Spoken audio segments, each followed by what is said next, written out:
यो अत्यन्त ठुलो अवसर नेकपा एमाले गुमाएको छ। उहाँको अतिवाद, उहाँको सर्वसत्तावाद, उहाँको अहङ्कारले यो मुलुक चाहिँ धरापमा परेको छ। संविधानै को रक्षा गर्ने सवालमा उहाँले चाहिँ संविधान, कानुन, नियम, विधि, विधान उहाँले केही पनि चाहँदैन।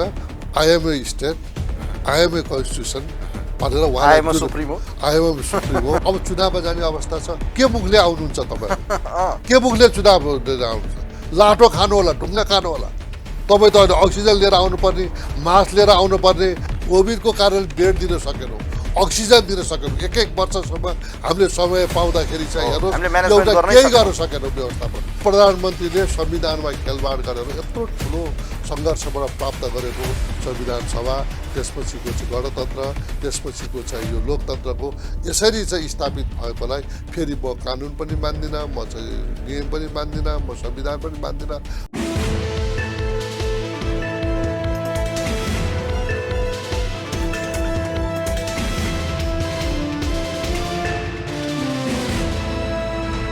नमस्कार, यहाँहरूलाई हार्दिक स्वागत गर्न चाहन्छु। म नवराज तानुक।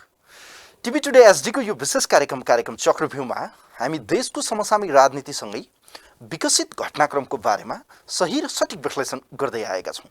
यतिखेर देशको राजनीति बडो आइसियुमा पुगेको जस्तो, यसले निकास नपाएको जस्तो र राजनीतिक दलहरू समझदारी खोज्ने प्रयास, एक किसिमको सहमति खोज्ने प्रयास र गठबन्धन मार्फत भए पनि सरकारलाई विकल्प दिने प्रयास पछिल्लो समय खास गरी विपक्षी गठबन्धनहरू वर्तमान सरकारको विपक्षमा देखिएका छन्।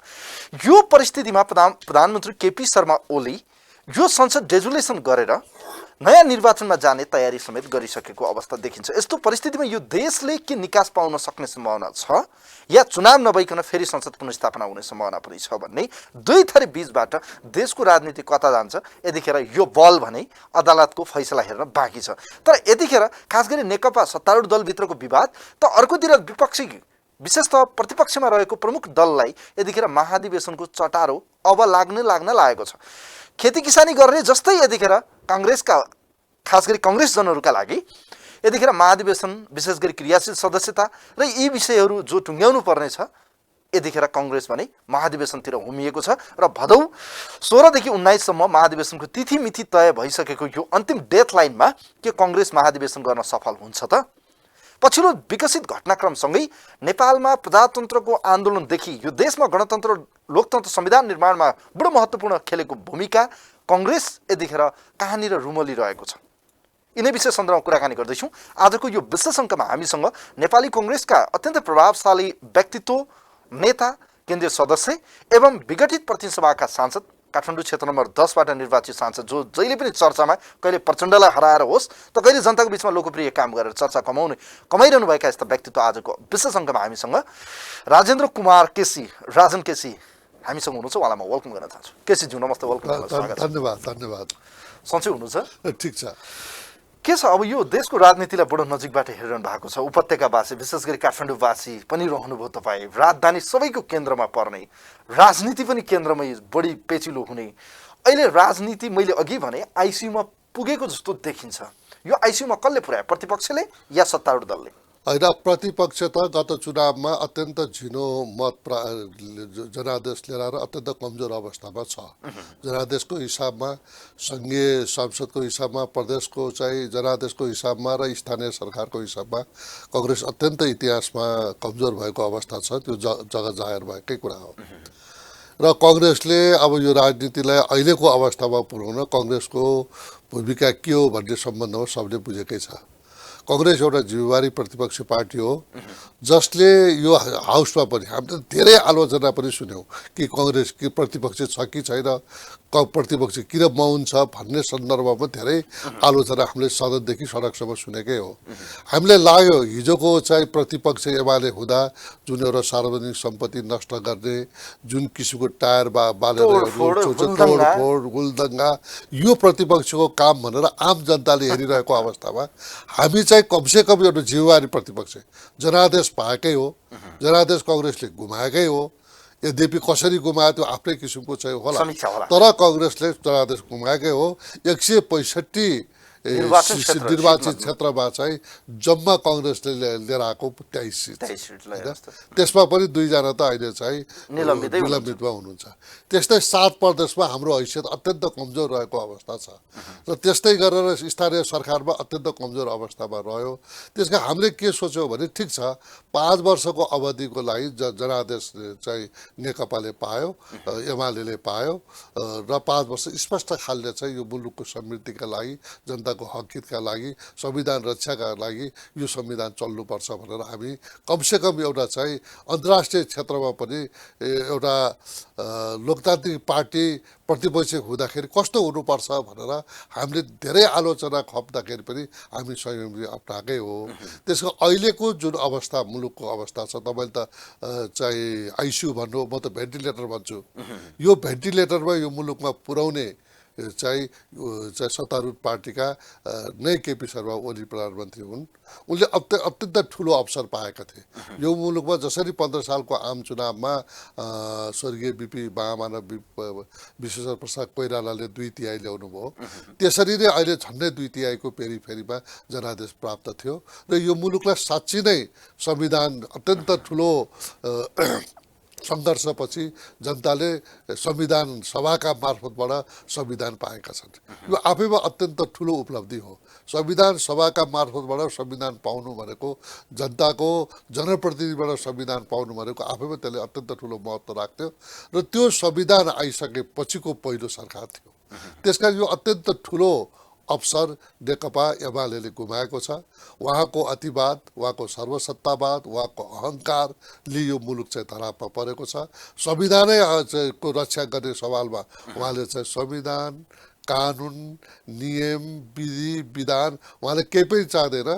I M A state, I M A constitution भनेर I am a supremo। I M A supremo र मलाई एउटा कुरा भन्नुहोस् न राजन सर, मलाई एउटा कुरा भन्नुहोस् त यहाँनिर, जस्तो अहिले लागेको धेरैले भन्लान् परिस्थितिले काङ्ग्रेसलाई आज नेतृत्व गर्ने एउटा जिम्मेवारीमा पुर्याइसकेको छ, अदालतमा विचाराधीन छ। तर संसद डेजुलेसन पछि गत पुस 5 गतेपछि काङ्ग्रेस विशेषतः संस्थापन पक्ष मानिएको अर्थात् पार्टी सभापति या तपाईँहरू र संसद पुनर्स्थापना अर्थात् फागुन 11 पछि हामीले सशक्त रूपमा सरकार बनाउने पहल गर्ने, लोकतन्त्र, संविधान, यो अहिले प्राप्त उपलब्धिको रक्षा गर्नमा काङ्ग्रेसको सशक्त भूमिका हुन सकेन भनेर भन्दा चाहिँ ठिक हुन्छ कि गलत हुन्छ? होइन, त्यो गलतै हुन्छ। हेर्नुहोस्, कङ्ग्रेसको मैले अहिले भने यति कमजोर जनादेश कङ्ग्रेसले प्राप्त गर्यो, एउटा चाहिँ अविश्वासको प्रस्ताव राख्न 25% पनि संसदमा पुर्याउन सकेन।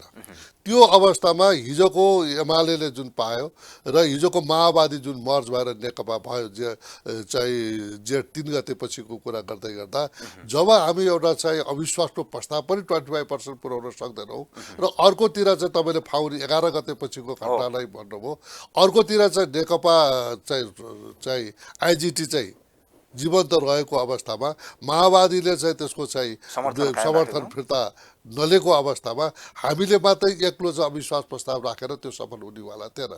र हामीले पनि एउटा अहिले मैले भने सुरु भए कि हामीले जिम्मेवारी प्रतिपक्षको नाताले 5 वर्ष कमसेकम स्थिर सरकार रहोस्, 5 वर्ष यो सरकारले चाहिँ चलाओस् र 5 वर्षपछि हामी चाहिँ फेरि चाहिँ आवधिक चुनावका मार्फतबाट जनताको घर दैलोमा जाने कुरो त प्रश्न थियो। त्यसका हामीलाई लाग्यो कि हामी अब एक किसिमको जिस्काउने जस्तो, किनभने आफ्नो सङ्ख्या पनि पुग्दैन। मैले भने अब अविश्वासको प्रस्ताव राख्न सक्ने पनि सङ्ख्या नभएको छ, प्रतिपक्षले आफैमा एउटा अहङ्कार गरेर म चाहिँ हटाउन सक्छु भनेर त्यो किसिमले नगरेकै हो।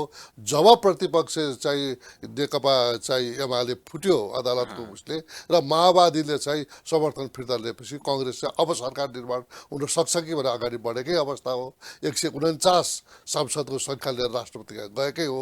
र हिजो किन गरेनौ भन्दाखेरि हिजो पुग्दै नपुग्ने अवस्थामा राष्ट्रिय राजनीतिमा तरङ्ग लिएर आएर एक किसिमको चाहिँ अस्थिर राजनीतिमा चाहिँ खेल्ने काङ्ग्रेस एउटा प्रतिपक्षको हामी दर्शक जस्तो बन्यौँ, अर्थात् काङ्ग्रेस पनि एउटा मुख दर्शक, एउटा प्रतिपक्ष भए पनि अलिकति दबाब दिनुपर्ने, तपाईँहरूले गलत गरिरहनु भएको छ, संसदीय व्यवस्थामा यो गलत हो, पार्टीभित्र उहाँहरूको झगडा भइरहँदा हामीले जसरी एउटा वाचडगको रूपमा या थर्ड एम्पायरको रूपमा हामीले जुन रोल खेल्यौँ, त्यहाँ काङ्ग्रेस पनि कहीँ कतैले एक किसिमको दबाबमूलक त्यतिखेर गरिदिएको भए आज यो परिस्थिति आउँथेन कि? अहिले हेर्नुहोस्, सुरुको दिनदेखि नै संविधानको रक्षार्थको लागि काङ्ग्रेस चाहिँ हाउस हाउसदेखि सदनदेखि सडकसम्म अत्यन्त दबावमूलक भूमिका खेल्यो। मैले भने यद्यपि अब कङ्ग्रेसले हुलदङ्गा गर्न सकेन, सार्वजनिक सम्पत्ति नष्ट गर्न सकेन, टायर बाल्न सकेन, त्यो स्कुलिङै होइन हाम्रो, हामी त्यो गर्न पनि सक्दैनौँ। र एउटा डेमोक्रेसीमा आवधिक चुनावमा जनमत गुमाइसकेको अवस्थामा कसरी भूमिका खेल्नुपर्छ भन्ने सन्दर्भमा कङ्ग्रेसलाई हेर्दाखेरि साइलेन्टली मुभ गरे जस्तो।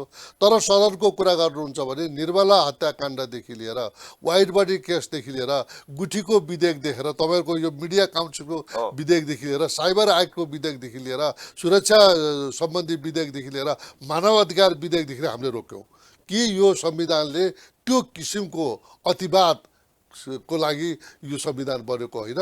यो डेमोक्रेसीमा चाहिँ संविधान मास्ने काम जुन भइरहेको छ, यदि त्यति मात्रै होइन फरक चाहिँ पार्टी र फरक फरक चाहिँ लिङ्गको चाहिँ उपसभामुख हुनुपर्छ भन्ने सम्बन्धमा संविधानमा प्रश्न लेख्दा लेख्दै हामीले भन्यौँ उपसभामुख देऊ चाहिँ यो पार्लियामेन्टमा भन्दा पनि चाहिँ 2-3 वर्ष हुँदाखेरि पनि उपसभामुखसम्म पनि चाहिँ प्रतिपक्षलाई अथवा फरक दललाई दिएको अवस्था होइन। त्यसकारण हामीले अहिले देख्दाखेरि चाहिँ मैले अहिले पनि भने यो उच्छृङ्खलपन चाहिँ कङ्ग्रेसले गर्न नसकेको हो। तर रचनात्मक हिसाबले जनताको जनजीविकाको सवालमा, आम जनताको चासोको सवालमा, महँगाईको सवालमा कङ्ग्रेसले सदनदेखि होइन, कङ्ग्रेस पनि आफै विभाजित भएर हो त केसीज्यू। मलाई भन्नुहोस् त, कङ्ग्रेसभित्र दुई धार भएकै कारणले गर्दा यो परिस्थिति आएको हो। स्ट्रङली एउटा अडानमा रहन सकेनौँ नि त, हामी स्ट्यान्ड गर्न सकेनौँ नि त। कुन बुदामा हामीले पार्टी सभापति अलग, तपाईँको वरिष्ठ नेता भनौँ न, खास गरी तपाईँको रामचन्द्र पौडेल अलग हुँदाखेरि आज यो परिस्थिति, किनभने पार्टी सभापति चुनावमा जानु पर्छ भन्ने पक्षमा वरिष्ठ नेता रामचन्द्र पौडेल भने संसद पुनर्स्थापना गर्नुपर्छ र सरकारको विकल्प खोज्नुपर्छ, ओलीले संविधानलाई मिच्यो भनेर उहाँले भनिरहँदाखेरि कङ्ग्रेसले एउटा स्ट्यान्ड लिनु पर्दैन भने कि कङ्ग्रेसले लियो। मैले जब समय आयो र पार्टी सभापतिले पनि भन्नुभयो कि हिजो हामी सरकार बनाउन सक्ने अवस्थामा हाम्रो जनादेश छैन, अरू पार्टीले हामीलाई सहयोग गर्न सक्ने अवस्था सिर्जना भएको थिएन, हामी चाहिँ चुनावमा जान्छौँ भन्नुको अर्थ उनीहरूले चाहिँ 5 वर्षको स्पष्ट जनादेश प्राप्त सरकार आफ्नै कारणले आन्तरिक व्यवस्थापन गर्न नसकेको कारणले म सक्दिनँ भनेर हात ठडाएर चुनावमा जान खोज्छ भने र ठिकै छ भन्ने कुरो चाहिँ अन्तर्आत्मादेखि त प्रतिपक्षको नाताले 5 वर्षको जनादेश प्राप्त सरकार नसकेर चुनाव जान्छु भन्दा चुनावसँग चाहिँ प्रतिपक्ष डढायो भन्ने पनि मेसेज जान्थ्यो। त्यसका चुनाव ठिकै होला भन्ने कुरो पार्टी सभापतिबाट आयो होला त्यो कुरो। यद्यपि हामीले चाहिँ सम्मानित सर्वोच्च अदालतको निर्णय मान्छौँ भन्यौँ, जब माओवादीले चाहिँ समर्थन फिर्ता ल्यायो त्यसपछि हामी एकजुट भएर आयो। हेर्दा विचारमा विभिन्नता, फरक अनेकता देखिए पनि कङ्ग्रेस एकजुट छ, एकजुट भएर अगाडि बढ्छ र यो मामलामा हामी कमजोर भएकै कारणले यो हामीले भन्यो राष्ट्रिय राजनीतिमा चाहिँ अनाहकमा चाहिँ तरङ्ग लिएर आएर राष्ट्र राजनीति अस्थिर गरेर मुलुकको अहिले कोभिडको यत्रो ठुलो महामारी छ। अहिले सरकार कङ्ग्रेसले तपाईँहरूले चाहिँ हिजो कङ्ग्रेसले सरकारमा जान खोज्यो भन्दाखेरि यो चाहिँ सरकार यो कङ्ग्रेस कति लोभी रहेछ। अब 5 वर्षको स्पष्ट जनादेश गुमाएको कङ्ग्रेस फेरि सरकारको लागि चाहिँ लालच भएर सडकमा आयो अथवा सदनमा कुरा गर्न थाल्यो भनेर आम जनताले त भन्थ्यो नि। त्यसकै हाम्रो कुरो के हो भने कोभिडलाई कसरी परास्त गर्न सकिन्छ, विश्वव्यापी एउटा छ महामारी, महाव्याधिको रूपमा स्थापित आएको यो चाहिँ जुन चाहिँ कोभिड थियो, यसलाई सुरुमा हामीले चाहिँ हाम्रो नेपाली कङ्ग्रेस पार्टीले डे 1 मै 50 लाख रुपियाँ चाहिँ प्रधानमन्त्रीको राहत कोषमा हाम्रो सभापतिले एनाउन्स गर्नुभयो। 100 रुपियाँ हामीले उठाएर जुन हाम्रो क्रियाशीलमा दिएर हामी चाहिँ के सहयोग गर्न सक्छौँ। हाम्रो पहिलो उद्देश्य भनेको यो अहिले कोभिडलाई विश्वव्यापी महामारीलाई कसरी नेपाली जनतालाई यसबाट उन्मुक्ति दिन सकिन्छ अथवा न्यूनीकरण गर्न सकिन्छ भन्ने सम्बन्धमा नेपाली कङ्ग्रेस सत्ताको लुछाचुडीमा लाग्ने होइन र सत्ताको लुछाचुडी गर्दाखेरि यसले चाहिँ आम पब्लिकमा राम्रो मेसेज जाँदैन। त्यसकारण पनि कङ्ग्रेसले अलिकति सुस्ता भयो कि साइलेन्टली बसेको हो कि जस्तो चाहिँ आम जनतालाई फिलिङ भएको छ। मैले भने अर्को अर्थमा एउटा प्रतिपक्षको नाताले मुलुक यत्रो महामारीमा छ, सरकारकै चाहिँ सत्ता कसरी प्राप्त, सत्ता कस्तो हुन्छ भन्ने कङ्ग्रेस त पटक पटक देखेको छ। 15 सालदेखि 48 सालदेखि सरकार चलाउने र जनताको सेवा गर्ने सवालमा कङ्ग्रेस कहिले पनि टुटेको छैन। जब जब यो मुलुकमा तपाईँलाई थाहा छ 15 सालदेखि लिएर 46, 64 परिवर्तनको कुरा आउँछ कङ्ग्रेसले गर्यो त। 62-63 कै कुरा गर्नुहोस्, संविधान सभाका मार्फतबाट 64 मा संविधान सभाको चाहिँ चुनाव हो। कङ्ग्रेस अत्यन्त झिनो जनादेश प्राप्त गर्यो र नेकपा तत्कालीन माओवादीले माओवादीले चाहिँ पायो। एउटा झन्झनै बहुमतको अवस्था ल्याए।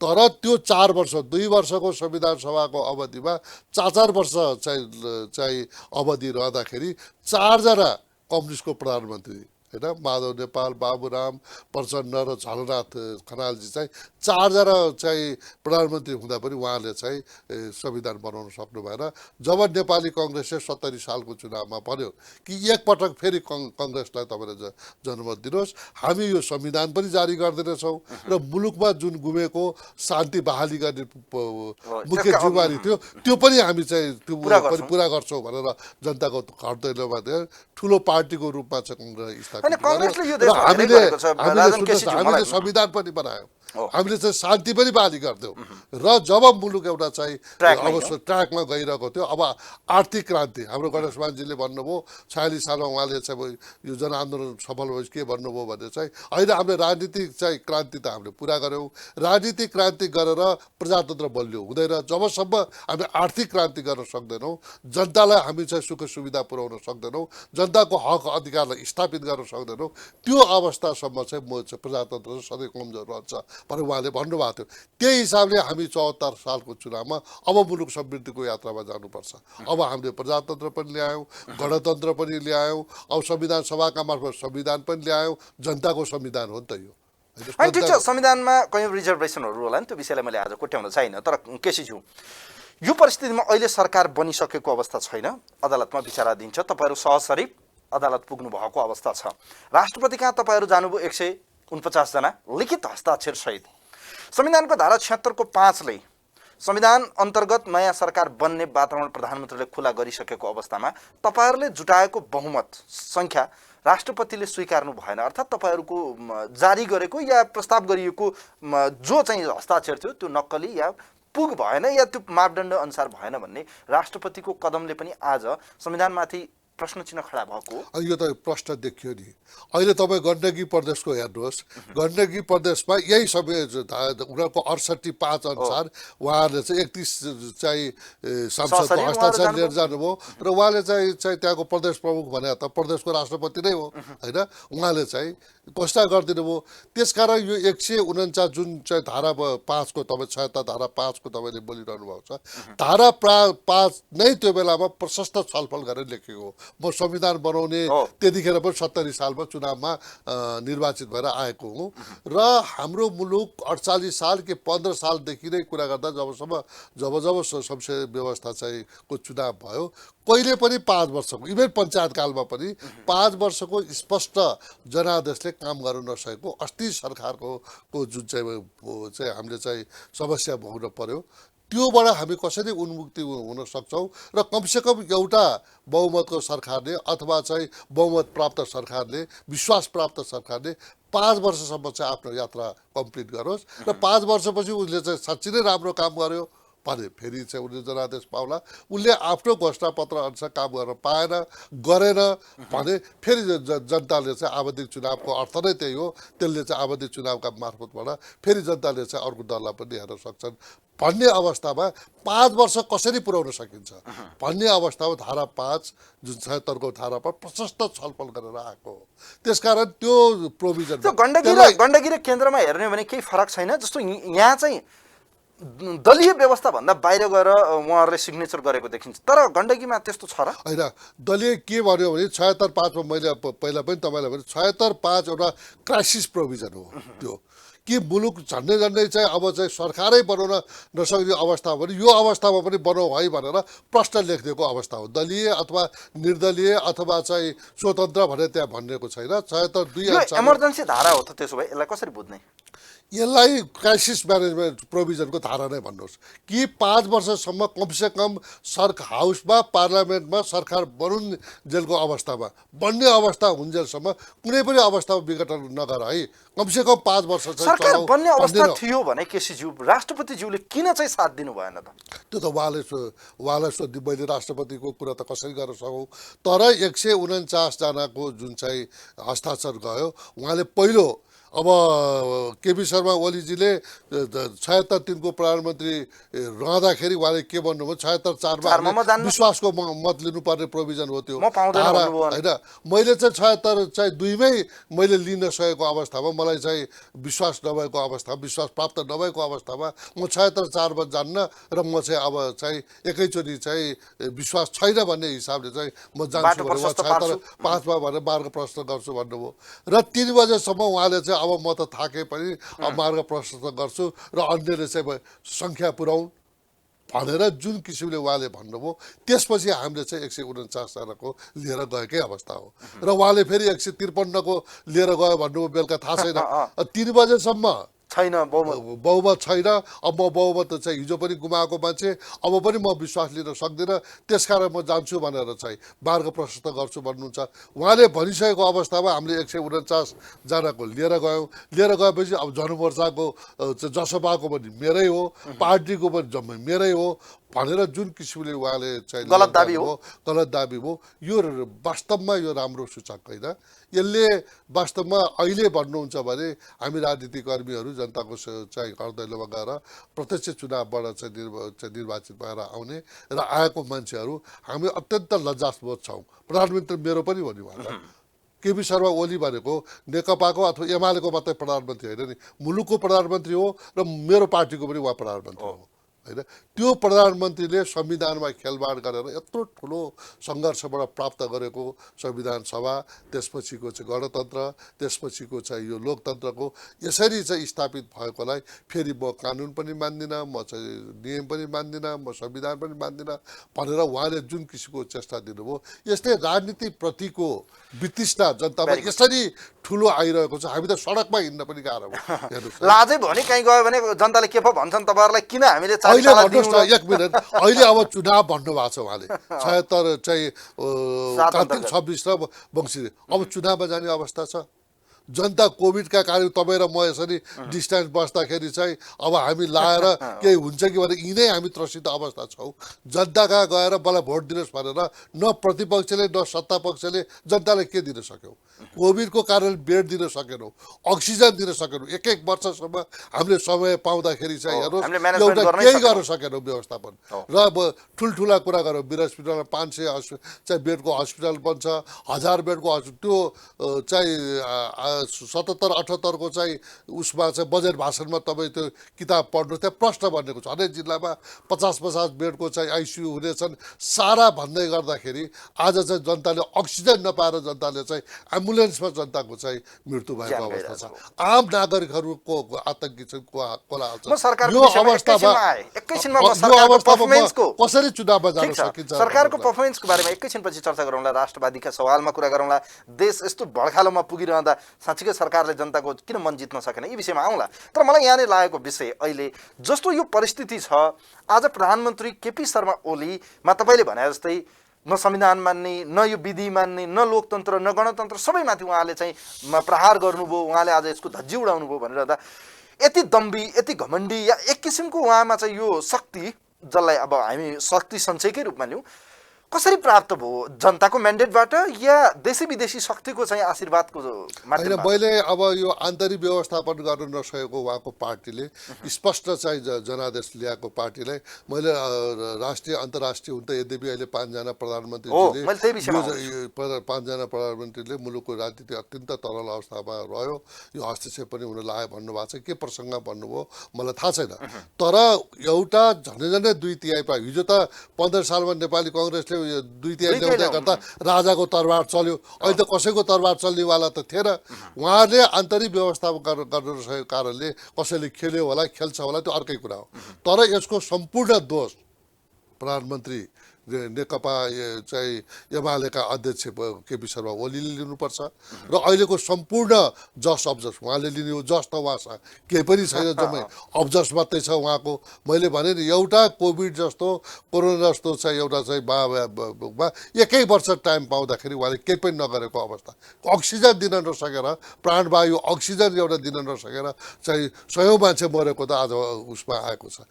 त्यसका उहाँ जे भन्नुहुन्छ त्यो गर्नुहुन्न जे गर्नुहुन्छ त्यो भन्नुहुन्न होइन त्यो उहाँको चरित्र हो त्यो चरित्रले अहिले लामो समय पश्चात हामीले पाएको यो लोकतन्त्र योको धरापमा परेको हो यही प्रसङ्गमा पूर्व प्रधानमन्त्रीजीहरूले अब स्थिति अत्यन्त गम्भीर त्यस्तै छ त्यस्तै देख्नुहुन्छ त मैले पनि प्रश्न कोट्याइहालेँ खास गरी आज विदेशी शक्ति विदेशी भनौँ न यहाँ चलखेल भयो आज विदेशीहरूले बढी नै हस्तक्षेप गरे भन्ने पूर्व प्रधानमन्त्रीहरू 5 जनाको संयुक्त एउटा विज्ञप्ति एक किसिमको चाहिँ वक्तव्य आइरहँदा त्यसको सङ्केत के नेपालमा केपी शर्मा ओलीले विदेशी हस्तक्षेप निम्त्याएको हो या विदेशीहरू आफै चाहिँ यहाँ भनौँ न एक किसिमले चाहिँ हेर्नुहोस् न, हस्तक्षेप गर्न आयो त जबसम्म एउटा भनिन्छ नि आफ्नो घर कमजोर हुँदैन छिमेकीले चाहिँ उ गर्न सक्दैन भन्ने हाम्रो एउटा उखान छ नि तपाईँ घर आफ्नो साँचो छ बलियो गर्नुहोस् चोरलाई दोष दोष नलाउनुहोस् भन्ने एउटा हाम्रो उखान छ नि त्यसका मलाई लाग्दछ अहिलेको सम्पूर्ण मैले अहिले भने नि यो उहाँकै कारणले उहाँको अहमताको कारणले उहाँको अहङ्कारको कारणले उहाँको अतिवादको कारणले I am supremo I am the state I am the constitution भनेर यो काइन्ड अफ यो त स्टेट क्याप्चरको कुरा हो होइन अहिले भन्नुहोस् न तपाईँ अहिलेको मन्त्रीमण्डल उहाँले नै चाहिँ चुनाव घोषणा गर्नुभयो होइन हामीले गरेर त होइन उहाँले आगामी चाहिँ कार्तिक 26 गते र मङ्सिर 3 गते यो मुलुकमा चुनाव हुन्छ भनेर उहाँले नै भन्नुभयो र चुनावी सरकार भनेको संसारमा त्यो उहाँकै शब्दमा हामी त सम्मानित अदालतबाट यो चाहिँ फेरि पुनर्स्थापना हुन्छ र यो पार्लियामेन्ट फेरि चल्छ र सरकार बनाउने गिराउने अधिकार चाहिँ पार्लियामेन्टको हो पार्लियामेन्टमा फेरि हामी चाहिँ जान्छौँ भनेर हामीलाई अझ पनि दृढ विश्वास छ सम्मानित अदालतप्रति तर उहाँले जुन किसिमको हरकत उहाँले गर्नुभयो त्यो हरकतले अहिले के हो भन्नुहुन्छ नि मुलुक त अस्थिर देखियो नि मुलुक त अस्थिर देखेको अवस्था छ त्यसकारण मलाई लाग्छ उहाँकै कारणले उहाँको व्यक्तिगत कुण्ठा व्यक्तिगत चाहिँ एक किसिमको चाहिँ अतिवादका कारणले यो चाहिँ निम्तेको छ र अब विदेशी अन्यले खेल्यो भनेर आफ्नो चाहिँ साँचो आफूले बलियो गर्न नसक्ने अरूले दोष लाउने होइन अहिले भन्नुहोस् न अब एउटा चुनावी सरकार छ चुनावी सरकारमा अहिलेको मन्त्रीमण्डल म चाहिँ धेरै आम 3 करोड नेपालीले बुझिसकेको छन् कि एउटा हामी समावेशी भन्छौँ समानुपातिक भन्छौँ सधैँ त यसैको लागि लडाइँ हो त नेपालमा संविधान सभा पनि यसैको लडाइँ हो केही दलितहरू केही क्षेत्रहरू केही भूगोलहरू 11 जना एउटा प्रदेशको ल 14 जना 14 जना आफ्नो पार्टीको पनि छन् नि त त्यही त 14 जना आफ्नै पार्टीको पनि अरू पार्टी पनि 14 जना एउटा प्रदेशको हुने र त्यो पनि चाहिँ एउटा जाति हुने अब यो समानुपातिक भयो यो समावेशी भयो होइन त्यसकारण उहाँकै शब्द हामी त यो चुनाव हुन्छ चुनाव गर्ने अवस्था होइन आम जनताले चुनाव खोजेका छैनन् संविधान त चुनाव हुँदैन त चुनावमा जाउँ भनेर भनिसक्नुभयो प्रधानमन्त्रीले घोषणा गरिसक्नुभयो कार्तिक 26 र मङ्सिर 3 मा 2 चरणमा चुनाव गर्छु भनेर प्रधानमन्त्रीले घोषणा गर्नुभयो त तपाईँलाई लाग्छ तपाईँ एउटा जिम्मेवार पत्रकार अहिले मैले अहिले पनि भने अहिले म काठमाडौँको एउटा सुगम ठाउँमा बस्छु र त्यहाँ मैले 2 पटक निर्वाचित भएँ मलाई अहिले साथीहरूले चाहिँ के भन्नुहुन्छ त्यहाँका आम नागरिक नगरवासी के भन्नुहुन्छ के मुखले आउनुहुन्छ तपाईँहरू के मुखले चुनाव लिएर आउनुहुन्छ लाटो खानु होला ढुङ्गा खानु होला तपाईँ त अहिले अक्सिजन लिएर आउनुपर्ने मास्क लिएर आउनुपर्ने अहिले चाहिँ लकडाउनले चाहिँ आज कमाएर बेलुका दिउँसो कमाएर बेलुका खाने भोकभोकै अवस्था छ त्यो अवस्थामा केही जनतालाई केही दिन नसक्ने अनि भोट माग्न किन आउनुहुन्छ भनेर अहिले जनताले चुनाव चाहेका छन् अहिले भारतमा चुनाव हुँदाखेरि चाहिँ त्यहाँको अदालतले भन्यो यो निर्वाचन आयोग हत्यारा हो भनेर त भन्यो नि यो अवस्थामा अहिले हामीले तत्काल यसबाट परास्त हुने अवस्था पनि देखिएन यो संसार महामारीको अवस्था अब थर्ड फेज चाहिँ यसको आउँदैछ भनिरहेको अवस्थामा अब हामी चुनावमा अहिले जाने अवस्था हो यद्यपि चाहिँ पार्लियामेन्टले संविधान सरकार दिन सक्ने अवस्था हुँदै अहिले चाहिँ यो चाहिँ ठिक छ आवधिक चुनाव सकिसकेको अवस्था भए पनि 5 वर्ष सकिसकेको अवस्था पनि राष्ट्रिय एउटा सहमति गरेर कसरी हुन्छ यो जनतालाई सेवा त्यसमा पेन्डेमिकलाई चाहिँ हामी चाहिँ परास्त गरेर अनि चुनावमा जाउँला भनेर राष्ट्रिय सहमति संविधानमा यद्यपि नभए पनि गर्ने बेलामा 5 वर्षको जनादेश प्राप्त सरकार 3 वर्षमा म चुनावमा जान्छु 5 गते जानुभयो सरकारले चुनावकै पछि किन लाग्नु भएको छ भने कि उहाँलाई त चुनावसँग जनतासँग म त बडो कन्फिडेन्सका साथ उहाँ जान खोजिरहनु भएको छ गर्ने चुनाव हो कि यो खाली बधाईको एक किसिमको ढोल मात्रै हो उहाँको त देखियो नि त हिजो चाहिँ पुस 5 गते पनि अब चाहिँ सम्मानित अदालतले उहाँले पहिल्यै भनिदिनु भयो सम्मानित अदालतले यो मेरो सदर गर्छ भने होइन त उहाँले वैशाख 17 र 27 मा चुनाव गरौँ। 17 गर्छु भने उहाँले के भन्नुहुन्छ भने आम नेपाली जनताले उहाँको चाहिँ जे भने नि जे भन्नुहुन्छ त्यो गर्नुहुन्न जे गर्नुहुन्छ त्यो भन्नुहुन्न उहाँको चरित्र जुन छ नि त्यो कुरो छर्लङ्ग भएको छ आन्तरिक व्यवस्थापन गर्न नसक्ने र अरूलाई दोष लाएर अहिले चाहिँ चुनावको मौसम हो यो बिचमा कोही मान्छेले चुनावमा जान सक्ने कुरै थिएन उहाँको एउटा स्वेच्छाचारी उहाँको हामी त अझै पनि भन्छौँ पार्टी मिलाउनुहोस् र यो सरकार चलाउनुहोस् 5 वर्ष चाहिँ अवधि पुरा गर्नुहोस् र यो पेन्डेमिकलाई अहिले नर्मल विकास निर्माण भन्दा पनि आम जनता यति अहिले सफर गाउँ गाउँमा अहिले चाहिँ यो सङ्क्रमण गइरहेको छ अक्सिजन पाइरहेको छ तपाईँ हुम्ला जुम्ला र चाहिँ डोल्पामा कसरी तपाईँले एउटा विगत गाउँमा चाहिँ यसो भनिरहँदा केसीज्यू आज सरकारले पब्लिक डेलिभरी गर्ने सवालमा सर्भिस डेलिभरी गर्ने सवालमा होस् या जनताले पाउनुपर्ने सेवा सुविधा या जनताले खोजेको एउटा सरकारको अपनत्व एउटा अभिभावक जस्तो भूमिकामा सरकार हुनु पर्थ्यो त्यहाँ कम देखिएको हामी सबैले महसुस पनि गरेका छौँ यसको मूल्याङ्कन त आउँदो चुनावमा जनताले पक्कै गर्नेछन् तर यो परिस्थितिमा झन्डै 3 सवा 3 साढे 3 वर्षको यो फेरिको यो समयलाई हेर्ने हो भने सरकारको पर्फर्मेन्स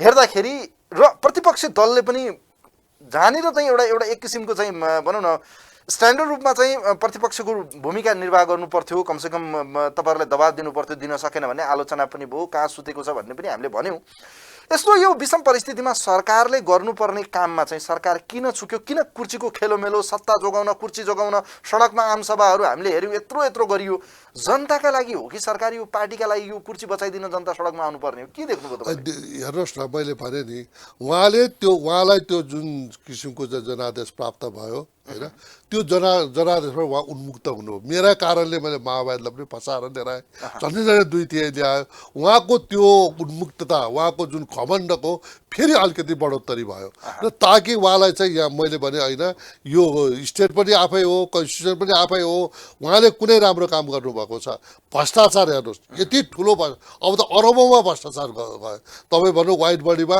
म आफू लेखा समितिको संयोजकको कारणले मैले एउटा प्रतिवेदन बनाएर 2टा वाइट बडी खरिद गर्दाखेरि 4 अरब 35 करोडको यो चाहिँ भ्रष्टाचार छ भनेर मैले ल्याएँ उहाँले भन्नु भ्रष्टाचार भएको छैन भने 70 करोड रुपियाँ चाहिँ उहाँको चाहिँ प्रिय पात्र मन्त्रीले चाहिँ अडियो भिडियो तपाईँसँग मैले यहाँ बोलेको कुरो त त्यो त सत्य हुनु पर्यो नि यो कुरो नै मैले बोलेको होइन यो झुटो हो भन्ने हो भने अर्कै कुरो मैले यहाँ जे कुरा भन्छु आज चाहिँ मेरो नेताले उसले बोलेको कुरा होइन त मैले बोले हो त यहाँ त अभिलेख रहन्छ अभिलेख 70 करोडको अडियो पनि अझ भिजुअल पनि दुईटै भएर क्लियर दिन्छ 70 करोड रुपियाँ त्यो सेक्युरिटी प्रिन्टिङ प्रेसमा चाहिँ अहिले सेक्युरिटी प्रिन्टिङ प्रेस 31 अरब 30 अरबको चाहिँ भ्याक्सिन किन्न नसक्ने यो सरकार अहिले बेला थियो र त्यो चाहिँ बस 70 करोड रुपियाँ चाहिँ उहाँले प्रश्न माग्नुभयो उहाँले उहाँले भन्नु होइन भनिदिनु भयो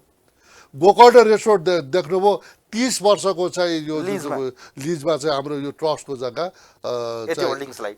एपी उसलाई होल्डिङलाई दिनुभयो होइन 5 वर्ष नबित्दै कौडीको बोला त्यहाँ दिनुभयो होइन अब 33 किलो सुन हामी भन्यौँ सारा डिआइजीदेखि सारा थुनिरहेको छन् सुन छैन सुन चाहिँ खाइदिनु भयो सुन छैन मान्छे हालेको छ दसी नभइकन प्रमाण नभइकन सुनै छैन होइन अनिगिन्ती अब के भन्ने तपाईँलाई यस्तो ठुलो चाहिँ भ्रष्टाचार उहाँहरू चाहिँ लिप्त हुनुभयो ताकि यो भ्रष्टाचारबाट चाहिँ तर उहाँहरूले भन्नुहुन्छ हाम्रो पालामा यो भ्रष्टाचार भएको होइन सबै काङ्ग्रेसको पालामा भएको हामीले त बाहिर मात्र ल्याएको भनेर उहाँहरूले हुर्किहाल्नु त्यो कुरो त मैले भने म लेखा समितिको चाहिँ उपसमितिको संयोजक भएर कसको पालामा के भयो र किस्ता कसले लिएर आयो अब प्लेन ल्याउने बेलामा चाहिँ अब अहिले बितेर जानुभयो हाम्रो मित्र रविन्द्र प्लेन आयो भनेर चाहिँ पञ्चे बाजा ठोकेर यो पगरी रातो लाएर मैले ल्याएँ भन्ने अनि 16 अरब 18 अरब रुपियाँ चाहिँ कङ्ग्रेसको त्योभन्दा पहिलाको चाहिँ एडभान्स दिएकै हो एडभान्स कुन मन्त्रीले एडभान्स दियो, कुन मन्त्रीले फुल पेमेन्ट गर्यो कि हाम्रो लेखा समितिको पहिलो कुरा के हो भने महालेखा परीक्षकको वार्षिक प्रतिवेदनमा जुन बेरुजु आउँछ त्यो बेरुजु मात्रै हामी हेर्छौँ। हामी अख्तियार पनि होइनौँ, हामी ठाडो निवेदन लिएर कारवाही गर्ने हाम्रो अधिकार पनि छैन, त्यो हाम्रो एजुकेटिभ राइट पनि होइन। महालेखा परीक्षकको 55औं प्रतिवेदनमा क्लियरली लेखिएको छ कि यो नयाँ जहाज किन्नु पर्दा त्यो कम्पनीसँग, म्यानुफ्याक्चर कम्पनीसँग, उत्पादक कम्पनीसँग मात्रै किन्नु पर्ने र पुरानो जहाज यदि किन्नु पनि सकिन्छ त्यो अवस्थामा सिभिल एभिएसनको चाहिँ एउटा टिमबाट चाहिँ सिफारिस भएर किन्नुपर्ने भनेको छ। नयाँ जहाज किन्ने र 10 ठाउँमा पैसा पठाएको छ, कहिले दुबईमा पठाएको छ, कहिले आयरल्यान्डमा पठाएको छ, कहिले उहाँ व्हाइट बडीमा पठाएको छ। त्यसो भए भ्रष्टाचार भएकै हो। 100% भ्रष्टाचार भएको मैले अनि लेखा समितिले दिएको प्रतिवेदन किन कार्यान्वयन भयो? उहाँले भनिदिनु भयो त, उहाँ नै न्यायाधीश हुनुहुन्छ। संसदको एउटा संसदीय समिति जो आफैमा शक्तिशाली मानिन्छ, हेर्नु संसदमा लेखा समिति इज पावरफुल, तर किन कार्यान्वयन भएन त? किन तपाईँहरूले बोलेको हुँदैन? अनि किन चाहियो त यो संसदीय समितिहरू? होइन, मैले भने नि तपाईँलाई, होइन, I am the constitution, I am the state, I am the monarch भनेर उहाँले भनिसकेपछि न्यायपालिका, हामी शक्ति पृथकीकरणको कुरा गर्छौँ नि, व्यवस्थापिका, कार्यपालिका, न्यायपालिका पनि मै हुँ। उहाँले भन्नुभयो यहाँ भएकै छैन, उहाँले 70 करोड हुँदै होइन। उहाँलाई यत्रो अहम भयो कि म कार्यपालिका पनि मै हुँ, व्यवस्थापिका मै हुँ र म चाहिँ न्यायपालिका मै हुँ भनेर जुन उहाँको अहमता भयो त्यसले गर्दा उहाँले डिफ्युज गर्नुभयो। उहाँले संसदीय समितिले त हामीले राय दिने नै हो, हामीले त कुनै कारवाही म गर्नु छैन। भ्रष्टाचार गर्दिनँ र भ्रष्टाचारीहरूको अनुहार पनि हेर्दैन, लाइक द्याट उहाँले त्यही भन्नुभयो, म भ्रष्टाचार गर्दिनँ, गर्न पनि दिन्न, म कसैलाई छोड्दा पनि छोड्दिनँ। त त्यसो देखियो त व्यवहार त? कथन र करणीमा त फरक देखियो नि त। मैले भने जो उहाँ भन्नुहुन्छ त्यो गर्नुहुन्न, जुन गर्नुहुन्छ त्यो भन्नुहुन्न, होइन? उहाँले भनेको कुरा त गर्नै हुन्न। भ्रष्टाचार अहिले मुलुकमा तपाईँ भन्नुहोस्, अब यस्तो स्वास्थ्य सामग्रीको चाहिँ मुलुक यत्रो आक्रान्त छ, मान्छे खोजिरहेछन्, अब त्योसम्म उहाँहरूले चाहिँ 2 अरब 1.5 अरबको चाहिँ यो उसमा ओम्नी समूहको देखिहाल्नु। आम जनताले मूल्याङ्कन गरेका छन् नि। मैले प्रतिपक्षको सांसदले पटक पटक भ्रष्टाचार भयो भनेर भन्नुभन्दा तपाईँहरू जस्तो पत्रकार, आम जनता, आम समाजसेवी, आम बुद्धिजीवीले त खुलमखुला भनिरहेको छ त। त्यसो भए यो देशलाई कम्युनिस्टहरूले चलाउन सक्दैनन् भन्ने ज्वलन्त त्यो त उदाहरण क्लियर हो। छ, त्यो त क्लियर छ। कम्युनिस्टहरूको एउटा स्कुलिङ के हो भने चाहिँ एकाधिकार। कहीँ पनि तपाईँ संसारमा 5-7 मुलुकमा अहिले चाहिँ कम्युनिजम रहेको छ, चाहे चाइना भन्नुहोस्, चाहे क्युबा भन्नुहोस्, चाहे नर्थ कोरिया भन्नुहोस्, चाहे रसिया भन्नुहोस्, त्यहाँ प्रतिस्पर्धामा चुनाव हुँदैन। त्यहाँ काहीँ चुनाव हुन्छ तर विदिन द कम्युनिस्ट बिचमा हुन्छ।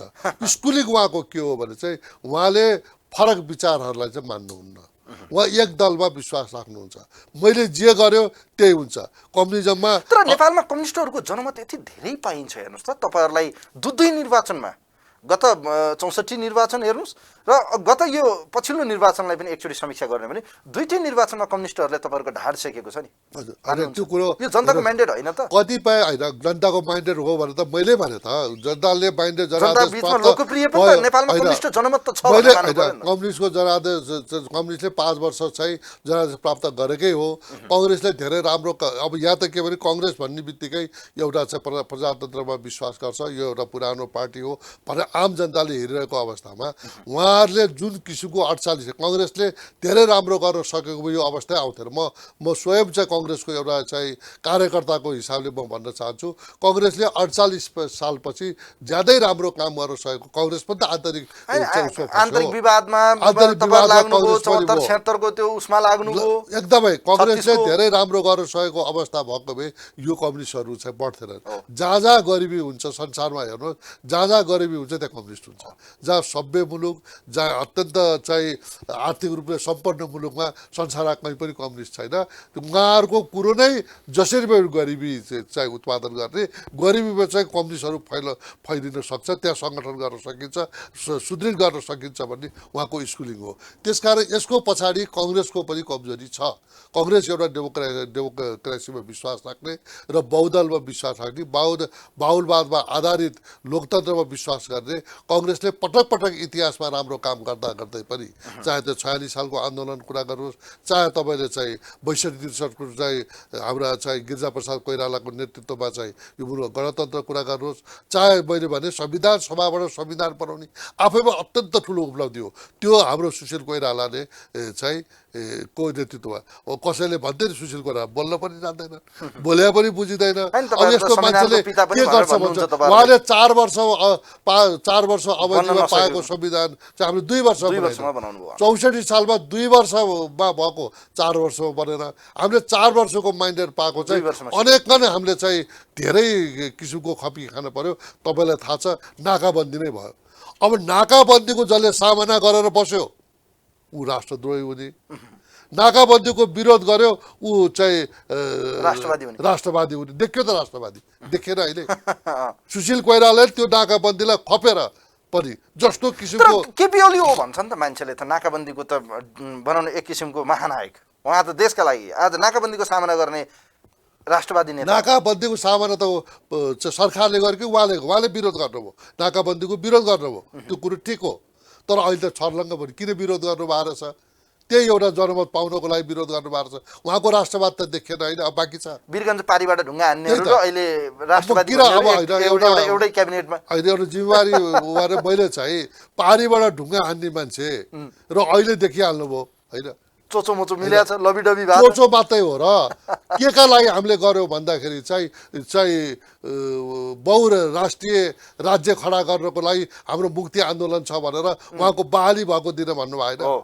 के हामीले त्यो खोजेको मुलुक के हामी चाहिँ टुक्रा टुक्रा मुलुकलाई विखण्डन गर्न त कोही चाहन्न। विखण्डन गरेर चाहिँ हामीले चाहिँ युनाइटेड गरेर मुलुक होइन हामी त स्वतन्त्र अविभाज्य मुलुक हो नि कतिपय मुलुक छन् जो अन्य मुलुकहरूलाई पनि चाहिँ आफ्नो मुलुकमा ल्याएर जो United State of Russia United State of Kingdom त्यहाँ 5वटा राज्य छ त्यो राज्य त होइन नि नेपाल आफैमा होला यो दलित जनजाति आदिवासीलाई केही चाहिँ भूगोलको आधारमा के जातिका आधारमा केही चाहिँ विभेद भएको होला त्यो हामी मान्छौँ त्यसका लागि हामीले संविधान सभाका मार्फतबाट 601 जनाको संविधान सभा बनाउँदा हेर खान चाहिँ 601 जना बनाए पनि भन्ने ठुलो आलोचना भयो यसको मतलब के हो भने कुनामा रहेको एउटा दलित समुदायले पनि त्यहाँ प्रतिनिधित्व गरोस् एउटा चाहिँ हिमालमा बस्ने शेर्पा पनि प्रतिनिधित्व गरोस् एउटा चाहिँ काठमाडौँमा बस्ने सम्भ्रान्त पनि चाहिँ प्रतिनिधित्व गरोस् सबैको चाहिँ भावना त्यहाँ समेटोस् भनेर हामीले संविधान निर्माण गरेको होइन त्यसमा उहाँको राष्ट्रवाद के हो भन्ने कुरो आज बहुराष्ट्रिय राज्य निर्माण गर्नका लागि हाम्रो मुक्ति आन्दोलनमा छ भनेर सिटमा बसेर म पनि क्याबिनेट मन्त्री भएको मान्छे हो सिटमा बसेर चाहिँ बहालीको दिन भन्दाखेरि प्रधानमन्त्री चुप लाएर बस्ने अवस्था छ हिजो शरद सिंह भन्नाले यो सबै खेलोमेलो हेर्दाखेरि प्रधानमन्त्री राष्ट्रवादी नेता होइन त त्यसो भए अब त 3 करोड लिपिया दुरा लिपुले काला पानीको विषय उहाँले भन्नुहुन्छ म जमिनै ल्याउँछु भनेर दुई 3 पटक बोलिसक्नुभयो ठिक छ मैले जे बोल्नुहुन्छ त्यो गर्नुहुन्न मैले जो गर्नुहुन्छ त्यो बोल्नु उहाँले लिपुलेक लिम्पुया धुराको जुन चाहिँ ऊ छ त्यसमा त चाहिँ संसदमा सबै दलको समर्थन भयो इभेन चाहिँ तराईका मधेसवादी दलहरूले पनि भोट हालेका हुन् हामीले निशाना छाप चाहिँ संविधानमा परिवर्तन गर्दा एकमत भएर गऱ्यो हो त आजसम्म कूटनैतिक स्तरबाट अथवा जनताका स्तरबाट सरकारका स्तरबाट के पहल भयो त आफ्नो सबै समेट्ने कङ्ग्रेसले पनि त्यो खोजेको थियो मधेसवादीले पनि खोजेको त्यो हाम्रो भूमि हो त्यो त्यसमा दुविधा छैन हिजो हामीले चाहिँ केही चाहिँ रणनीतिक हिसाबमा त्यो हामीले एक काइन्ड अफ लिजमा भन्नुहोस् अथवा चाहिँ ल त्यहाँ चाहिँ बस भनेर भारतले दिएको हो त्यो जमिन हाम्रो भन्नेमा कुनै विवाद छैन उहाँले लेख्नुभयो उहाँले साथसाथै देख्नुभयो पाठ्य पुस्तकमा चाहिँ चुच्चे नक्सा छापिसकेको अवस्थामा कसको चाहिँ उसले हो त्यो उहाँले लगाएर चाहिँ बन्द कोठामा चाहिँ लाछाप राखिदिनु भयो च्यातिदिनु भयो यो राष्ट्रवाद त छर्लङ्ग छ नि यो मुखले भनेर राष्ट्रवाद हुने होइन व्यवहारले राष्ट्रवाद हुनु पर्यो नि ओके अब मलाई यहाँनिर दुईटा प्रश्नको जवाब दिनुहोस् न जस्तो अहिले यो व्यवस्थाप्रति प्रहार भयो भनेर तपाईँहरूले भन्नु भएको छ व्यवस्था आज कोल्याप्स हुन्छ कि क्या हो एक किसिमले भन्यो भने व्यवस्था रहँदैन कि क्या हो भन्ने ठुलो चिन्ता चासो सबैमा छ किन लामो त्याग तपस्या बलिदानीबाट ल्याइएको यो व्यवस्थामा आज यसरी यो कालो बादल लागेको मडारिएको जस्तो या भनौँ एक किसिमले झुन्डिएको मात्रै तरबार लागेको जस्तो देखिन्छ अवस्था भन्नुभयो तपाईँहरूले यति अविश्वास किन प्रधानमन्त्रीमा लोकतान्त्रिक विधिबाट आएको एउटा पार्टी डेमोक्रेटिक पार्टी उहाँहरूले आफूलाई पनि भन्नुहुन्छ डेमोक्रेटिक सिस्टम या लोकतान्त्रिक पद्धतिकै बाटो अँगालेर आएको एउटा नेकपा एमाले या त्यसको अध्यक्षलाई यति अविश्वास किन संविधान या भनौँ व्यवस्थामाथि प्रहार उहाँले जुन एउटा व्यवहार गर्नु भने मुलुक केले चल्छ संविधानले चल्ने होइन मुलुक कानुनले चल्ने होइन मुलुक विधि विधानले चल्ने होइन कानुन पनि मान्दिन विधि विधान पनि मान्दिन र अब चाहिँ म पावर अफ सेपरेसन पनि मान्दिन भनेर उहाँले जुन प्रश्न खाले आज संवैधानिक निकायहरू चाहिँ सबै उहाँले क्याप्चर गरिसकेको अवस्था छ, तपाईँलाई थाहा छ होइन, कुनै बाँकी छैन। र उहाँले पार्लियामेन्टलाई कमसेकम हाउस चाहिँ भोलि बन्द हुँदैछ, आज चाहिँ सभामुख जुन शक्ति पृथ्वीकरणको भन्छौँ हामी, व्यवस्थापिका संसदको टोटल इन्चार्जको भनेर चाहिँ सभामुख परामर्श छैन। कार्यपालिकाको इन्चार्जको प्रधानमन्त्री नै हो, न्यायपालिकाको प्रधान न्यायाधीशै हो। प्रधान न्यायाधीशलाई नथाहा पाइकन न्यायपालिकाको चाहिँ सर्वोच्च अदालतको काम कारवाही हुन्छ भने के भन्नुहुन्छ तपाईँ? र कार्यपालिकामा प्रधानमन्त्री पद्धति हो नि त हाम्रो। प्रधानमन्त्री पद्धतिमा सारा देवानदेखि नै उहाँले चाहिँ राष्ट्रिय अनुसन्धान संवैधानिक निकाय भनौँ। होइन, संविधान निकाय त अर्को हो। पछि उनले आफ्नो उहाँले मातहत चाहिँ सबै ल्याएको आफ्नो यो प्रधानमन्त्री पद्धतिमा के हुन्छ भन्नुहुन्छ भने प्रधानमन्त्री नै अलिडाल हो, जस अफ जस प्रधानमन्त्री लिनुपर्छ। उहाँलाई चित्त बुझेन भने within a minute iron fire हुन्छ मन्त्री। मन्त्री चाहिँ आफ्नो मन्त्रालयप्रति उसको जिम्मेवारी रहला, तर समग्र रूपले प्रधानमन्त्री नै हो। प्रधानमन्त्री चाहेर पनि तिमी गो आउट भनेपछि 1 सेकेन्ड पनि त्यो प्रधानमन्त्री बस्न पाउँदैन। यो अवस्थामा उहाँले जुन किसिमको चाहिँ अहिले चाहिँ डे वानदेखि सम्पत्ति शुद्धिकरण, राष्ट्रिय अनुसन्धान, यो उसको सारा लिएर त्यो प्रधानमन्त्री पद्धतिमा त उहाँ नै अलिडाल हो, उहाँले किन लिनु पर्यो? उहाँले के लिनुभयो भने चाहिँ यहाँ मेरो मातहतमा मेरो मुठीमा, किन कम्युनिस्टहरू शक्ति अरूलाई चाहिँ हस्तान्तरण गरेको र शक्ति अरूको हातमा रहेको विश्वास गर्दैन। उहाँको स्कुलिङै त्यही हो, हामी बुझ्छौँ। जहाँ जहाँ कम्युनिस्ट छ, तपाईँ चाइनाको कुरा गर्नुहोस्, त्यहाँको राष्ट्रपतिले चाहिँ संविधान निर्माण गर्दा होस्, किनभने संविधान निर्माण गर्दा होस् या त्यसपछि पनि होस्, बेला बखतमा तपाईँले चिनेको एकजना पात्र जो आज देशको प्रधानमन्त्री हुनुहुन्छ, कार्यकारी पदमै हुनुहुन्छ, उहाँको स्वभाव यस्तो हो। तपाईँले इन्फर्मली फर्मली चिनेको एउटा अब राजनीतिक कर्मी भएपछि कहिलेकाहीँ चाहिँ अब यस किसिमको चाहिँ इन्ट्रेक्सनहरू हुन्छ होला। कस्तो पाउनु भएको छ प्रधानमन्त्रीको स्वभाव? मलाई चाहिँ हेर्नुहोस्, म उहाँसँग चाहिँ चाइनामा भिजिट पनि, स्टेट भिजिटमा पनि गएँ। मलाई लाग्थेन तुरुन्त सरकार बनेपछि उहाँ पनि 14 वर्षमा जेल गएर आएको, यद्यपि उहाँले चाहिँ कसैलाई मार्नुभयो, काट्नुभयो, हिँड्नुभयो, त्यो कुरो म त्यहाँतिर जान चाहन्न। र लोकतन्त्रको लागि उहाँ चाहिँ लडेको मान्छे, प्रजातन्त्रको लागि लडेको मान्छे, जेल खाएको, दुःख पाएको, उहाँले यो संविधानको रक्षा गर्नुहोला, आम जनतालाई चाहिँ एउटा सुख सुविधा दिनु होला। अब 5 वर्षको चाहिँ एउटा जनादेश प्राप्त छ भनेर मलाई लाग्थ्यो सुरुको दिनमा। तर जब उहाँको चाहिँ अहम बढ्दै गयो, मैले गरेपछि यहाँ कोही बोल्नेवाला छैन, म नै हुँ भन्ने कुरो हुन्छ। त्यसैले उहाँको अधोगति सुरु हुन्छ। इतिहासमा उहाँले एउटा कलङ्क लिएर जाँदै हुनुहुन्छ। त्यो कलङ्क आजसम्म पनि कुनै पनि प्रधानमन्त्री नलिएको, पञ्चायतकालमा पनि नलिएको चाहिँ कलङ्क उहाँले लिएर जाँदै हुनुहुन्छ। त्यसकारण यो संविधानलाई मिच्ने काम, नियम कानुन विधि विधानलाई जसले मिच्छ, मुलुक त संविधान कानुनले चल्छ। व्यक्तिले प्रधानमन्त्री चलाउने पनि होइन, कुनै मन्त्रीले पनि चलाउने होइन। हरेक मन्त्रीले पनि चाहिँ हरेक निर्णय गर्नुभन्दा कानुनमा के छ होइन, अब सार्वजनिक खरिदमा के छ, हरेक धारा हेरेर यो अवधिमा मैले चाहिँ यो अध्ययन गरेर निर्णय गर्नुपर्छ, मैले एक्लै निर्णय गर्नुहुन्न भनेर त मन्त्रीले पनि, मन्त्री हुने बित्तिकै जे पनि चाहिँ तोक्लाउनु पाइन्छ, जे पनि गर्न पाउँछ भन्ने कुरा होइन। तर उहाँलाई जुन अहमता सिर्जना हो, यो मुलुकलाई वास्तवमा अधोगतितिर उहाँ लाँदै हुनुहुन्छ। यो चुनाव यसको मूल्याङ्कन जनताले गर्नेछ, जनताले गर्नेछ। आगामी चाहिँ अध्यात्मिक चुनावमा जनताले गर्दैछ। आम मान्छे अब चुनाव त यतातिर छँदैछ। तपाईँहरू पार्टी, विशेष गरी नेपालको ठुलो एउटा हिस्टोरिकल रूपमा हेर्ने हो भने विरासत बोकेको नेपाली कङ्ग्रेस यतिखेर चुनावको मैदानमा उम्मिने लगभग तयारी सुरु भयो। अब क्रियाशील सदस्यता पनि फाइनल गर्ने, असारभित्रै सबै कुरा फाइनल गरेर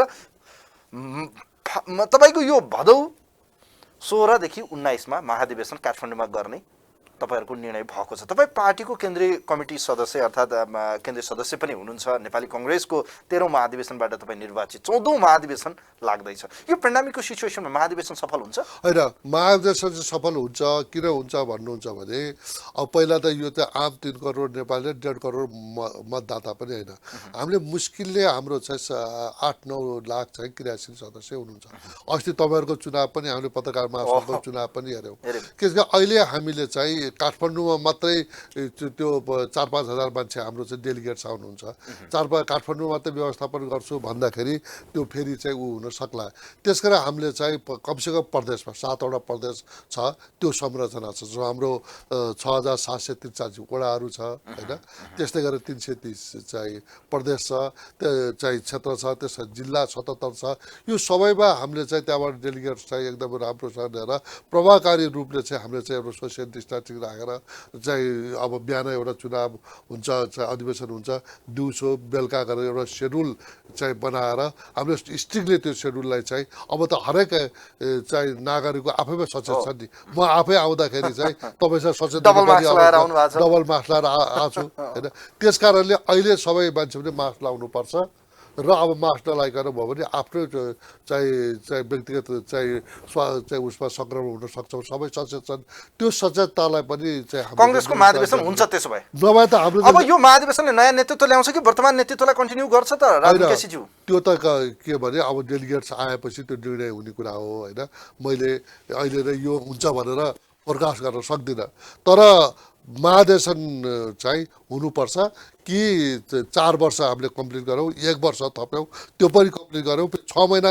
इमर्जेन्सीको भनेर एउटा हाम्रो संविधानमा प्रोभिजन छ त्यो पनि भदौमा सिद्धिँदैछ यदि हामीले भदौभरिमा पनि चाहिँ अहिलेको नेतृत्व असफल भयो नयाँ नेतृत्व आउनुपर्छ नयाँ विकल्प दिनुपर्छ पार्टीलाई चाहिँ जोगाउन जीवन्त पार्न चाहिँ कङ्ग्रेसभित्र नयाँ अनुहारलाई चाहिँ यसपालि चाहिँ सभापति ल्याउनुपर्छ भनेर ठुलो बहस सुरु त्यो बहस त सुरु छ नि मैले भने नि इतिहासमा नेपाली कङ्ग्रेस जस्तो पार्टी 15 सालमा 2/3 लिएर आएको पार्टी 46 साल 62-63 र संविधान सभामा संविधान चाहिँ बनाएको पार्टीले इतिहासमा लज्जास्पद हार होइन यो हुनै नसक्ने कुरो त्यो त एक दुईवटा कतै कतै एउटा चाहिँ आएको 23 सिट भनेको 165मा नेपाली कङ्ग्रेसले चाहिँ जनादेश पाउने भनेको यहाँदेखि लज्जास्पद के हुनसक्छ त्यसकारण आम जनताले चाहिँ अब चाहिँ क्याडेटहरूले चाहिँ अब यो चाहिँ कङ्ग्रेस कमजोर भयो र अब चाहिँ परिवर्तन चाहिँ अब कङ्ग्रेसभित्र 14औं महाधिवेशनले देउबाको विकल्प खोज्छ केही साथीहरूले चाहिँ यो कुरो चाहिँ अहिले आइरहेको छ केही मतलब डेलिगेट्स आउने साथीहरूले त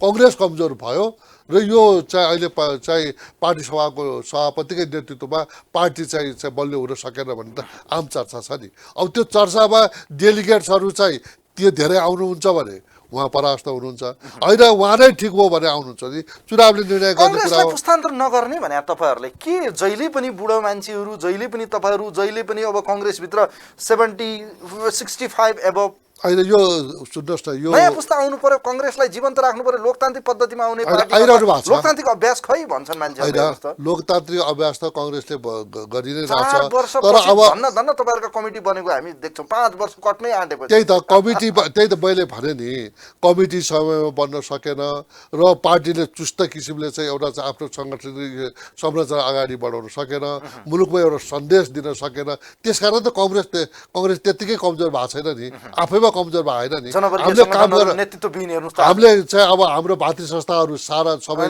नेतृत्वविहीन छ यो किन कङ्ग्रेसले यो चाहिँ जनमत लिएर आयो भन्ने कुरो त प्रश्न छ नि कङ्ग्रेस इतिहासमा लोकतान्त्रिक पार्टीभित्र लोकतान्त्रिक अभ्यास छैन ल हेर्नु टीका प्रथा टीके लगाएर बनाउने ल हेर्नु त्यही कारणै कङ्ग्रेस कमजोर भयो त त्यस कारणले अब हामी चाहिँ यस्तो खालको एउटा चाहिँ सभापति बनोस् यस्तो किसिमको एउटा संरचना बनोस् जसले चाहिँ कङ्ग्रेसलाई चाहिँ फेरि जनताको बिचमा लोकप्रिय बनाउन सकोस् भन्ने खालले चाहिँ नेतृत्व हामी खोज्छौँ राजन केसीज्यू अहिले मलाई भन्नुहोस् त 13औं महाधिवेशनसम्म एउटा खेमामा हुनुहुन्थ्यो होला अहिले फेरि बिचमा धेरै खेलोमेलो भयो होला तपाईँको मनसाय अहिले तपाईँले भन्नुहुँदा नयाँ नेतृत्व आउनु पर्ला पार्टी सभापतिमा धेरै कमी कमजोरी भए यसलाई सुधार्नु पर्ला धेरैले के भन्छन् भने कङ्ग्रेस भनेको कोइराला फ्यामिली नै हो कोइराला फ्यामिलीको विकल्प बिनाको कङ्ग्रेसको परिकल्पना गर्न सकिन्न तपाईँलाई के लाग्छ कोइराला फ्यामिलीमा फेरि एकपटक नेतृत्व पुग्ला या भनौँ गैर कोइराला परिवारमै चाहिँ या भनौँ नेतृत्वले चाहिँ कङ्ग्रेसको लिडिङ गर्ला अब कोइराला परिवारको यो मुलुकमा नेपाली कङ्ग्रेसमा स्पेसल्ली यो मुलुकमा चाहिँ उहाँहरूको ठुलो देन छ महामानव विश्वेश्वर कोइरालादेखि लिएर अहिले डाक्टर शशाङ्क कोइरालासम्म आउँदाखेरि विशिष्ट चाहिँ उहाँहरूको योगदान भएको आम जनतालाई थाहा छ तर उहाँको नेतृत्व त 13औं महाधिवेशनमा शेरबहादुरजीलाई जितायो त सुशील कोइराला रामचन्द्रजीलाई उ गरेर त्यस कारण उहाँ नै हुनुपर्छ भन्ने कुरो होइन तर उहाँहरू पनि राष्ट्रिय राजनीतिमा सक्रिय हुनुहुन्छ डाक्टर शेखर कोइराला हुनुहुन्छ अब शशाङ्क कोइराला हुन्छ यता गणेशमानजीको सुपुत्र हाम्रो प्रकाशमान सिंहजी हुनुहुन्छ रामचन्द्र पौडेल हुनुहुन्छ महेन्द्र निधिको चाहिँ तपाईँले युवा पुस्ताकै सेकेन्ड जेनेरेसनको भन्नुहोस् न लेयर भन्नुहोस् न सेकेन्ड लेयर भन्नुहोस् अब विमलेन्द्र निधिजी अहिले उपसभापति हुनुहुन्छ त्यसकारण कोइराला परिवार नै सबै कुरा हो भन्ने कुरो होइन त्यसो भए साझा क्यान्डिडेट को हो त तपाईँहरूको? आज प्रकाशमान सिंह हो त, त्यसो भए तपाईँहरूले अगाडि सारेको पार्टी सभापतिमा प्रकाशमानजीले तपाईँहरूले त्यही स्कुलिङ गरिरहनु भएको छ अरे। अब प्रकाशमान सिंह चाहिँ अबको पार्टी सभापति हो भनेर त उहाँले दाबी गरिसक्नुभयो त, म त उड्छु भनिसक्नुभयो उहाँले। ठिकै छ, उहाँको आफ्नो कुरो, उहाँ चाहिँ यो उपसभापति पनि भइसक्नुभयो, उपप्रधानमन्त्री पनि भइसक्नुभयो, उहाँ चाहिँ उसको महामन्त्री पनि भइसक्नुभयो र उहाँ स्वाभाविक क्यान्डिडेट हो। जिल्ला सभापतिदेखि लिएर नेविसको सभापतिदेखि यो अवस्थामा आउनुभयो, उहाँ हुनु नपर्ने कारण त छैन नि। उहाँले पनि आफूलाई म स्वाभाविक क्यान्डिडेट हुँ, मैले चाहिँ शेरबहादुर देउवासँग बसेर पनि काम गरेको छु, मैले सुशील कोइराला, गिरिजा प्रसाद कोइरालासँग बसेर काम गरेको छु र म एउटा चाहिँ हरेक लेयर पार गरेर सफल नेतृत्व गरेर आएको छु। म चाहिँ अब भ्यालीभित्र काठमाडौँले काङ्ग्रेसको नेतृत्व गर्न सक्छ त? किन नसक्ने? एक ढिक्का हो सबै काठमाडौँवासीहरू, काठमाडौँले के जिल्लाले उपत्यकाको काङ्ग्रेसहरू सबैको नयाँ नेतृत्वको लागि जिल्लाले मात्रै गर्न सक्छ भन्ने कुरा होइन नि। तर के भने काङ्ग्रेसलाई सबल नेतृत्व दिनका लागि अब काङ्ग्रेस एकजुट भएर एक आपसमा चाहिँ विभेद नगरिकन अब ठिक ढङ्गले यो पार्टी अत्यन्त कमजोर भयो, अब चाहिँ ठिक ढङ्गले लानुपर्छ भन्ने महसुस नेताहरूलाई भएको छ। उहाँहरू बस्नुपर्छ र अब 10 जना 15 जना 5 जना 7 जना सबै उम्मेदवार हुनु हुँदैन, यसले राम्रो मेसेज पनि दिँदैन। प्रकाशमानजी पनि स्वाभाविक क्यान्डिडेट हो, विमलजी पनि स्वाभाविक क्यान्डिडेट हो, उपसभापति भएपछि सभापतिको इच्छा नै हो। रामचन्द्रजी वरिष्ठ चाहिँ उहाँको ठुलो योगदान छ, कोइराला परिवारको ठुलो योगदान छ राष्ट्रिय राजनीतिमा, अन्तर्राष्ट्रिय राजनीतिमा। कोइराला परिवार कोही पनि होइन, सहमति हुन्छ त यस्तो बीचमा? किनभने सिटौला उठ्नु होला होइन, सिटौलाजी पनि चाहिँ उपसभापति भइसक्नुभयो, गृहमन्त्री भइसक्नु, उहाँको पनि स्वाभाविक त्यो स्वाभाविक उहाँको पनि हुनसक्छ। उहाँहरू सल्लाह गर्नु पऱ्यो नि, उहाँले एउटा कमन क्यान्डिडेट बनाएर कसैको पनि चाहिँ भूमिकालाई चाहिँ न्यूनीकरण गरेर त केही पनि होइन भन्ने सवाललाई यी नेताहरूलाई त हामीले चाहिँ नजरअन्दाज गर्न सक्दैनौँ नि। हामी प्रकाशमानजीलाई नजरअन्दाज गरेर, रामचन्द्र पौडेललाई गरेर, डाक्टर शेखरलाई, शशाङ्कलाई, विमलेन्द्रलाई, प्रकाशमानजीलाई गरेर त हुँदैन नि। त्यसकारण उहाँहरूको विशिष्ट योगदान छ। अब इभेन चाहिँ शेरबहादुर देउवाजी जुन सभापति हुनुभयो, प्रधानमन्त्री 4औं पटक हुनुभयो, उहाँको पनि चाहिँ सुदूरपश्चिमबाट आएर, तपाईँ पनि सुदूरपश्चिमकै वकारे, उहाँ आएर एउटा चाहिँ न उहाँको परिवार न उहाँ एउटा एक्लो मान्छेले सङ्घर्ष गरेर यो मुलुकमा 4 पटक प्रधानमन्त्री भयो, पार्टी सभापति, उहाँको योगदानलाई पनि नजरअन्दाज गर्नु भएन। तर अहिलेको जुन नेतृत्वमा उहाँको चाहिँ धेरै स्ट्रङली चाहिँ लिडरसिप देखेर पार्टी कमजोर भयो भनेर हाम्रो गुनासो मात्रै हो। ओके, 14औं महाधिवेशन आउँदैछ। गत महाधिवेशनमा केन्द्रीय सदस्य हुनुभयो, अब तयारी के छ? महामन्त्री, सहमहामन्त्री? होइन, मेरो त हेर्नुहोस्, मेरो त म महामन्त्री सहमन्त्री केन्द्रीय सदस्यमै म लड्ने हो होइन, केन्द्रीय सदस्यमा लड्ने हो। र मलाई लाग्छ आम चाहिँ काङ्ग्रेसभित्रका साथीहरूले अब हिजो 70 सालमा चाहिँ प्रचण्ड पराजित हुनुभयो, अहिले सबै किर्तिपुर क्षेत्रबाट म चाहिँ दक्षिणकाली किर्तिपुर र थामकोटबाट, जहाँ किर्तिपुर भन्ने बित्तिकै कम्युनिस्टहरूको चाहिँ एउटा लाल किल्ला भनेर भन्ने ठाउँबाट दुवैटै कम्युनिस्टहरू मिलेको अवस्थामा पनि फेरि मैले चाहिँ विजय भएर आएँ। मेरो एउटा म केन्द्रीय सदस्य होला अथवा अन्य चाहिँ पद लिउँला भन्दा पनि मेरो चाहिँ मुख्य उद्देश्य भनेको जनतालाई कसरी एउटा चाहिँ सुख सुविधा र उनीहरूको चाहिँ जीवन स्तरमा कसरी रूपान्तरण गर्न सकिन्छ भन्ने म वडा अध्यक्षबाट मैले राजनीति सुरु गरेँ। मैले प्रत्येक घरमा पुगेको छु, हरेक घरको चाहिँ कतिजना फ्यामिली मेम्बर हुनुहुन्छ, के गर्दै हुनुहुन्छ, म चाहे त्यो चाहिँ अन्य पार्टीको साथी हुन्, मलाई यो पार्टी चाहिँ काङ्ग्रेसको मात्रै होइन, म जनतामै गएर जनताकै सेवा गरेर यद्यपि म संविधान सभामा चाहिँ जितेँ, संविधान सभामा जित्दै गर्दाखेरि संविधान बनाउने भने मैले विकास निर्माणमा तैपनि मैले चाहिँ काम गर्न सफल भएँ।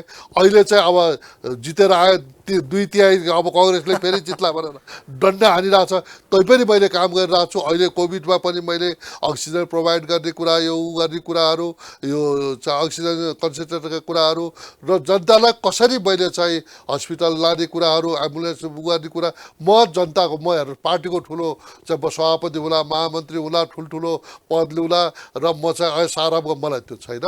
म जनताको सेवामा मेरो जीवन बिताउन पाइयोस् र यतिकै धेरै धन्यवाद दिन चाहन्छु। तपाईँलाई एकदमै धन्यवाद छ। आज पहिलोचोटि तपाईँहरूको यो चाहिँ लोकप्रिय टिभी मार्फत मैले चाहिँ आम नागरिकले केही कुरा आफ्नो विचार राख्न पाएँ। तपाईँलाई पनि थ्याङ्क यू सो मच, यहाँलाई धेरै धेरै धन्यवाद। दर्शक महानुभावहरू, आजको यो विशेष अङ्क कार्यक्रम चक्रव्यूहमा हामीसँग नेपाली काङ्ग्रेसका केन्द्रीय सदस्य, विघटित प्रतिनिधि सभाका सांसद, हामीसँग आजको विशेष अङ्कमा राजेन्द्र कुमार केसी राजन केसी आजको विशेष अङ्कमा हामीसँग हुनुहुन्थ्यो। उहाँसँग हामीले विकसित यो राजनीतिक घटनाक्रमसँगै कङ्ग्रेसलाई 14औं महाधिवेशनको यो पूर्व सन्ध्यामा विशेषतः कङ्ग्रेसले 14औं महाधिवेशन सफल पार्न सक्छ भन्ने विषय लगायतमा कुराकानी गऱ्यौँ। कार्यक्रम हेरिदिनु भयो यहाँहरू सम्पूर्णलाई आभार व्यक्त गर्दै कार्यक्रमका अतिथिसँग म पनि बिदा हुन्छु। नमस्कार।